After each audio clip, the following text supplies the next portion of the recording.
Zones Act. With the permission of the body, I move that we recognize the chairperson of the Senate panel, no other than Senator Francis Tolentino, to give us the highlights of the conference committee report. So move, Mr. President. Senator Francis Tolentino is recognized. Mr. President, as your chairman of the Special Committee on Maritime and Admiralty Zones, I have the honor to report to this chamber the outcome of the Bicameral Conference Committee on the disagreeing provisions of the Senate Bill 2492 and House Bill 7819. After having met and fully discussed the subject matter, first, the conference agreed to use the Senate version as the working draft.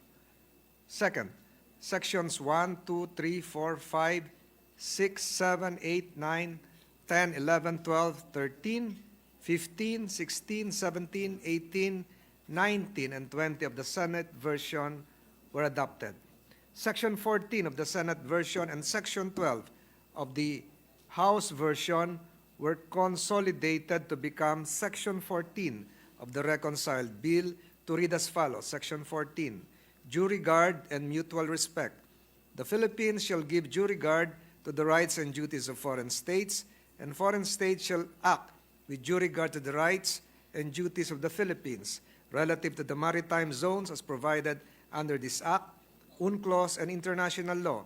The Philippines shall recognize the rights and privileges of foreign vessels and aircraft in its maritime zones under conditions of reciprocity and mutual respect, and reserves the right to take the necessary legal and diplomatic actions against states whose vessels and aircrafts do not abide by or act inconsistently with the UNCLOS and international law, unquote.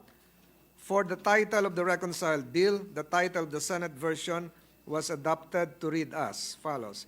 An act declaring the maritime zones under the jurisdiction of the Republic of the Philippines. In case of conflict between the statements and amendments stated in this joint explanation and that of the provisions of the reconciled bill in the accompanying conference committee report, the provisions of the latter shall prevail. Mr. President, the Philippine Maritime Zone Law stands as a testament to our nation's adherence to the principles of international law, particularly the international law of the sea. By delineating our maritime zones in accordance with UNCLOS guidelines, we assert our sovereign rights over our maritime domain while upholding our obligations as a responsible member of the international community. This law represents more than just a legal framework. It is a symbol of our resolve to protect our marine environment and secures the livelihood of our coastal communities. It empowers our government to effectively manage and regulate activities within our maritime zones, ensuring sustainable development and environmental conservation for future generations.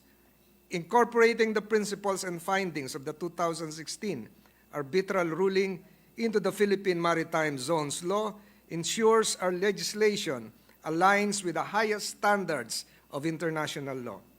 By basing our maritime zones on UNCLOS provisions and the arbitral ruling, we assert our rightful claims and protect our maritime domain from any encroachments and violations. Nagpapasalamat po ako sa lahat po ng ating kasamahan dito sa Senado.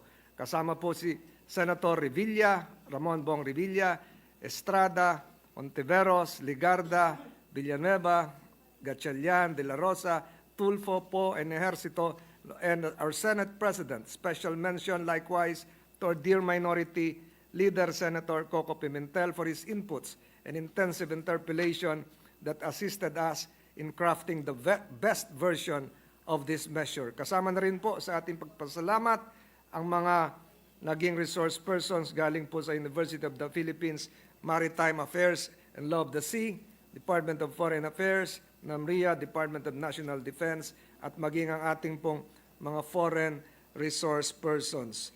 As we move forward with the implementation of the Philippine Maritime Zones Law, let us remain steadfast in our commitment to upholding the rule of law, defending our sovereignty, and protecting the rights and interests of all Filipinos.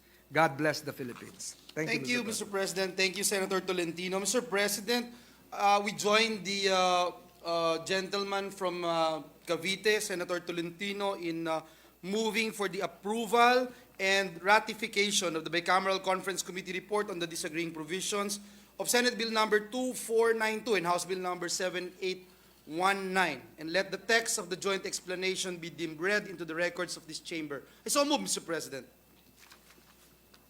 Yes, is there objection? There being none, the